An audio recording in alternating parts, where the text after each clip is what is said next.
from MASNsports.com. He is Roch Kubatko. How are you, Roch? Hey, how you doing?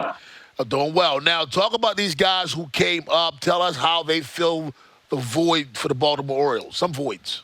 Yeah, Zach Birdie, of course, if he gets sent down, we're all going to say bye-bye, Birdie. You can count on it. Trust me, that will happen. He's a former first-round pick out of Louisville, and the Orioles claimed him from the White Sox earlier this month, and he's got big strikeout totals in the minors, 12.7 per 9 innings. Major leagues has not transferred very well. He's made 14 appearances, an 8.27 ERA, 18.98 WHIP. But I take you back to those big strikeout totals. And that's what the Orioles are always looking for, strikeout guys. They like the arm. So you go ahead and give him an opportunity here. And he could be the 56th player used by the club this season, the record 58 in 2019. So he's the new guy in the bullpen. He's a fresh arm. And if you have a fresh arm, you have an opportunity to pitch here.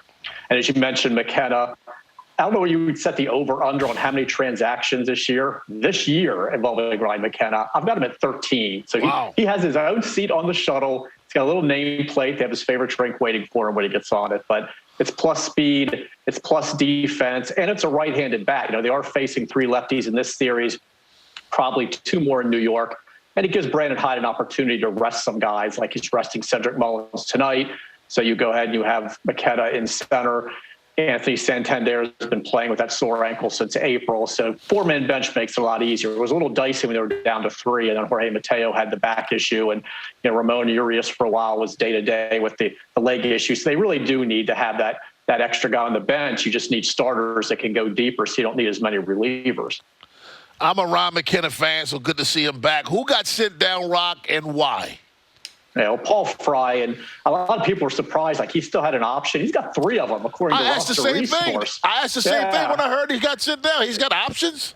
He's got 3 of them, and you would think he would have used some. Now he finally has. It's just been such a struggle for him. He had that 1.78 ERA in his first 26 games, and then the wheels just came off, especially in June, and then it was better in July, and then in August, of course, 17 earned runs, 19 total, 16 walks this month, and he gave up the grand slam to Joey Wendell yesterday. And we had talked back in late July when he was the trade chip at one point, as you'll recall, and they were asking a lot for him and for Tanner Scott. So scouts were checking him out and teams were inquiring, and the Orioles thought with this kind of control, neither guy, Scott or Fry, is even ready for arbitration yet until this offseason, so you may as well hold on to him.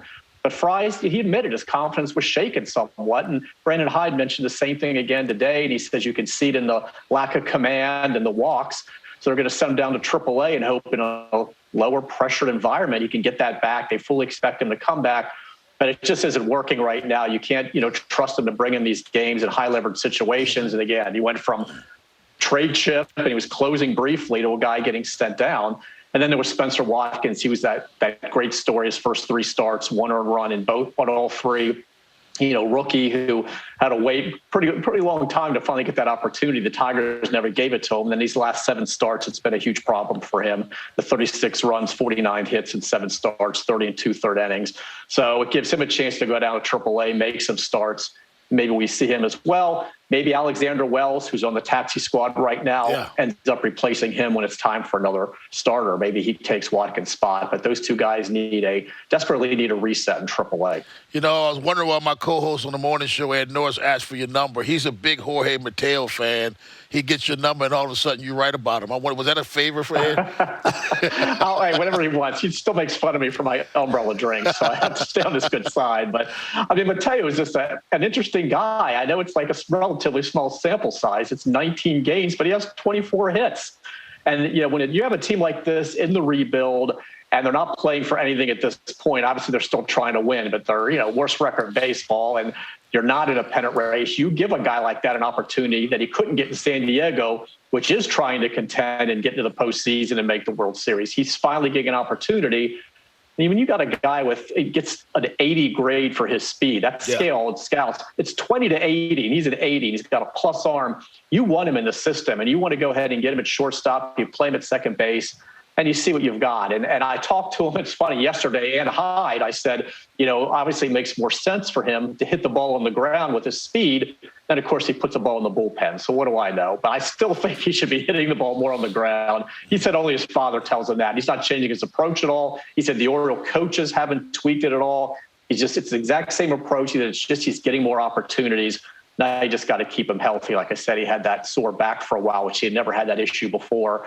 But it seems like it's fine now. And it's going to be fun to watch him. He said teammates are constantly teasing him, hey, bro, give us some of that speed. I mean, they love watching him run. He can get a triple in the blink of an eye. So it's a different element for this club than what we've seen, that kind of a speed, that athleticism, able to play the outfield as well. So he's going to get a long, long look here. So to recap what you said, Jorge Mateo said you sound like his father.